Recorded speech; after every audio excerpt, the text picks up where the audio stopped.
Acumular una fortuna tan gigantesca, de hecho, supera el monto de la riqueza del expresidente de los Estados Unidos, Donald Trump. El hombre del que hablaremos en este vídeo se mueve bajo las sombras y desde que tiene uso de razón, se centró en acumular dólares. Hasta la fecha, es uno de los hombres más ricos del continente, y aunque sus actividades estén ligadas a los delitos, tiene más de 40 años sin haber pasado una noche, tan siquiera, en un penal. Es considerado el señor del sombrero. Se llama Ismael Zambada García y se presume que sería el único hombre en dejar este mundo sin haber pagado por sus culpas ante la justicia. Quédate en este vídeo y conocerás detalles sorprendentes de la fortuna de El Mayo Zambada. Si te gusta este tipo de contenido, suscríbete, es gratis. Ismael Zambada García es un hombre muy reconocido en México, pues se incrustó en la historia por su trayectoria en el delito. Aunque sea tan escuchado, son muy pocos los que pueden dar una descripción detallada de él. De hecho, ni siquiera las autoridades han podido conocer muchos detalles sobre su vida. Aunque lo buscan desde hace varias décadas. Este hombre nació en una pequeña población sinaloense llamada El Álamo. Es aquí donde lo ven como un benefactor y generalmente, las personas lo protegen. De su personalidad, se puede decir que es introvertida. De hecho, nunca ha sido amante de las fotos porque considera que manejando un bajo perfil puede llegar aún más lejos. Ha estado en medio de diferentes confrontaciones entre los narcos o, en el caso en que los narcos se han ido contra el gobierno. En cualquiera de esos dos sucesos, el hombre del sombrero siempre ha salido ileso. Ismael también es conocido como El Mayo, y en algunas ocasiones, se refieren a él como el señor del quinto mes. Su incursión en el negocio viene desde antaño. Sobre la década de los 50 era muy común que en las montañas mexicanas, y principalmente sinaloenses, se cultivaran plantas para el procesamiento de alcaloides. La marihuana era una de estas, también el opio. Esta economía fue aprovechada por algunos gamonales que encontraron una oportunidad de lucrarse llevando todo este producto hacia el norte, específicamente hacia los Estados Unidos. El pequeño Ismael Zambada creció en esta época, observando esta manera de trabajar. Cabe destacar que en aquel entonces esa forma de comercializar no era vista tan ilegal, pues muchas veces las autoridades lo permitían. La violencia que se desataba iba más orientada a otras causas, y la palabra de aquellos negociantes era de honor. Para aquel momento, el comercio de alcaloides era visto como un negocio más. Con el paso del tiempo, Ismael se vinculó a la organización liderada por Miguel Ángel Félix Gallardo, Rafael Caro Quintero, Ernesto Fonseca Carrillo y su sobrino Amado Carrillo Fuentes. El comercio de cocaína era liderado por esta organización que se encargaba de supervisar a los demás grupos, pequeños en diferentes ciudades, pues El Mayo estaba dentro de esta organización desde los principios de los 80. Aunque todo estaba marchando de la mejor manera, en hechos poco aceptables dieron de baja a un agente encubierto de la DEA, Enrique Camarena. A partir de este momento, empieza el declive de la organización líder de la época. Ismael observaba todas estas acciones con detalle, aprendiendo de los errores de sus líderes.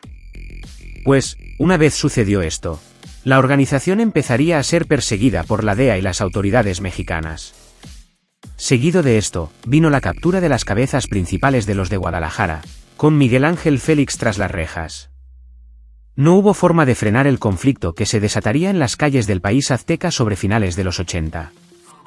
El Mayo decidió agruparse con otros hombres vinculados al cártel, entre los que se destaca Héctor Luis Palma, Juan José Esparragosa y un sujeto de nombre Joaquín Guzmán, el Chapo Guzmán. La consigna era disputar el liderazgo y control del narcotráfico contra el grupo de Tijuana, los hermanos Arellano Félix, que eran primos del líder del cártel de Guadalajara, Miguel Ángel Félix. Aunque El Mayo fuese compadre uno de los hermanos Arellano, ya este había tomado un bando y el propósito de esto era poder monopolizar el tráfico de drogas para lucrarse de manera desmesurada. Este enfrentamiento se hizo reconocido por la oleada de violencia que desató y se hizo parte de la historia en la que el cártel de Sinaloa se enfrentó contra el cártel de Tijuana. El ascenso del cártel de Sinaloa fue evidente y se presume que El Mayo siempre tuvo el mando de esta organización, solo que siempre se encargó de utilizar a sus aliados para que quedaran como los responsables directos de los diferentes hechos de violencia. Pues, en 1993, su compadre el Chapo Guzmán sería recluido por primera vez en la prisión, Y para aquel entonces fue Héctor Luis Palma quien asumió el mando visible de la organización. Muchos sucesos pasaron en 1996, en un accidente aéreo. El Güero Palma sería identificado y asegurado por las autoridades. El cártel de Sinaloa seguiría operando con diferentes acuerdos. Algunos refieren que era con los gobiernos de turno, pero sus arcas seguían en aumento. La descentralización del poder y control del negocio se empezaría a presentar años más tarde. Ante este suceso, el Chapo Guzmán se escaparía del penal de Puente Grande en el 2001. Aquí nuevamente la violencia se intensificaría en México. El Chapo, junto con el Mayo, buscaban consolidar la Federación, una entidad que pretendía unir a todos los capos de México en una especie de asociación, donde el liderazgo sería asumido por el cártel de Sinaloa. Y estos a su vez se encargarían de manejar los acuerdos con las autoridades y funcionarios del gobierno de turno. El inconveniente se presentó en que algunos capos no estaban de acuerdo con esta centralización del poder y cada negativa para el Chapo y el Mayo sería una declaración directa de guerra. Bajo la alianza de esos dos capos, el cártel de Sinaloa llegó a consolidarse como una multinacional de la droga, donde llegaron a tener influencia en más de 50 países, negociando con diferentes grupos criminales en el mundo y llenando sus arcas con innumerables cifras de dólares. Esto aumentó el control de la organización y cuando se manejaba un ambiente de tranquilidad, el Chapo Guzmán sería apresado nuevamente para el 2014. Guzmán sería recluido en el altiplano.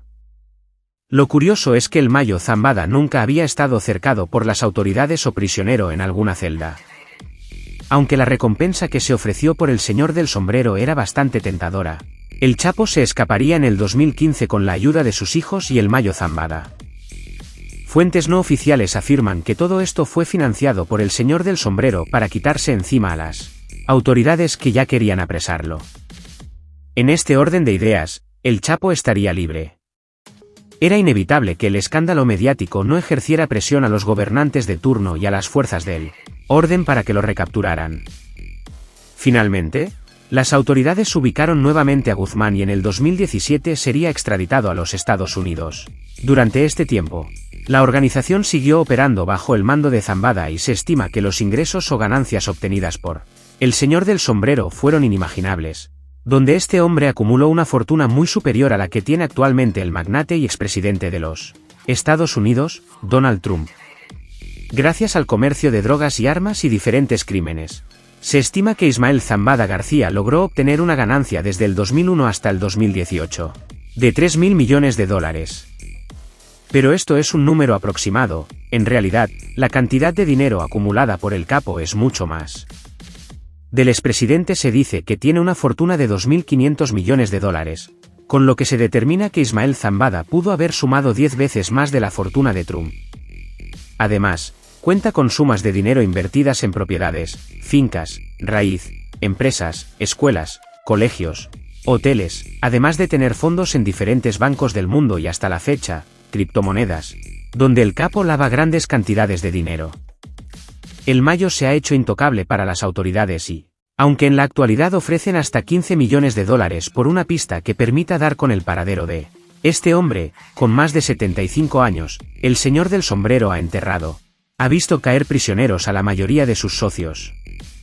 Y actualmente, se encuentra en una confrontación directa contra los hijos del antiguo socio, el Chapo Guzmán. Pues, los chapitos buscan arrebatarle el liderazgo